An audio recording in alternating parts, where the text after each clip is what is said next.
My name's Heather, and I'm one of the registered dietitians at the Oatmeal Center in Vancouver. And today will be the first video of a series of videos on anti-inflammatory eating. And so in today's video, we will discuss a little bit more about what is inflammation and also my first tip on getting started with anti-inflammatory eating. So starting off with what is inflammation? Inflammation is part of our body's immune response. So when I talk about anti-inflammatory eating, I'm talking about targeting the type of inflammation known as chronic inflammation. This is inflammation that I describe more as a trickling effect that just happens slowly of inflammatory messengers.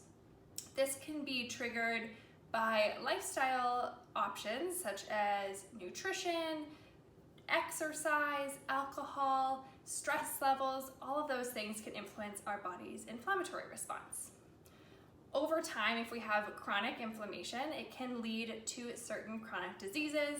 So for example, diseases like type 2 diabetes, skin conditions like eczema, gut health concerns like irritable bowel disease, as well as conditions like arthritis. So those are some of the reasons why we're looking at that chronic inflammation side. When I'm talking about an inflammatory eating pattern, I'm really focusing in on that chronic inflammation. By comparison, there's also this acute inflammation. So acute inflammation would be more like if you got a cut when you were in the kitchen on your finger. Acute inflammation would be that response to that singular event. And that's actually a really positive thing that happens in our body. That could help some of our foreign invaders like bacteria from getting any farther in. So that would be that acute response with inflammation. So when I'm looking at targeting that chronic inflammation piece, my first tip that I find is the most common one that I see in my practice to start with some anti-inflammatory eating would be to minimize how many hyper-processed foods you have in your diet.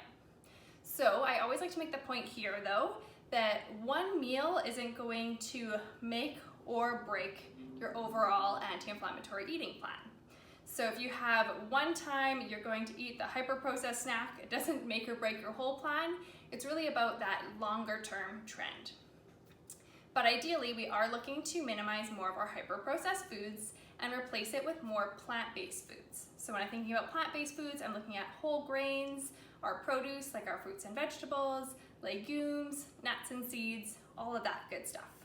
So, for example, if you're in a rush on your way to the office in the morning and you reach for maybe a processed cereal option from the grocery store or the coffee shop muffin, those would be some hyper-processed food options.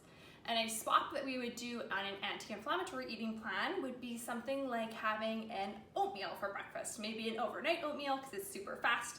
You could take it with you on the go. So I will link a anti-inflammatory kind of focus with that swap. I'll link an oatmeal recipe actually in this video, and I'll be back to chat more about anti-inflammatory eating in future videos.